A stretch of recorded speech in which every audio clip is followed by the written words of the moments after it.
जिल्ह्यातील जिंतूर तालुका येथील पूर्णा प्रकल्पाच्या एलदरी कॅम्प येथील धरणाजवळील अत्यंत अरुंद आणि धोकादायक पुलावरून पिकअप गाडी नदीपात्रात कोसळून झालेल्या भीषण अपघातात एका 31 वर्षीय युवकाचा जागीच मृत्यू झाला आहे.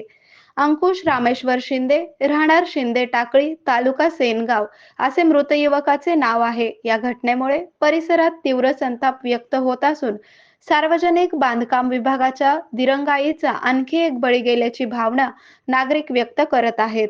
मिळालेल्या माहितीनुसार अंकुश शिंदे हे मंगळवारी रात्री 8 ते 9च्या सुमारास आपल्या पिकअप गाडीने जालना येथून गावाकडे निघाले होते. एलदरी येथील अरुंद पुलावरून जात असताना पुलाला कठडे नसल्याने चालकाचा वाहनावरील ताबा सुटला आणि वाहन थेट पूर्णा नदीच्या पात्रात कोसळले. सध्या धरणातून विसर्ग सुरू असल्याने नदीला मोठा प्रवाह आहे. गाडी पाण्यात पडल्यानंतर पुलाला अडकली, मात्र पाण्याचा वेग अधिक असल्याने अंकुश यांना बाहेर पडता आले नाही. ही घटना रात्री घडल्याने कोणाच्याही लक्षात आली नाही. बुधवारी सकाळी पुलावरून ये जा करणाऱ्यांना वाहन दिसल्यानंतर हा अपघात उघडकीस आला.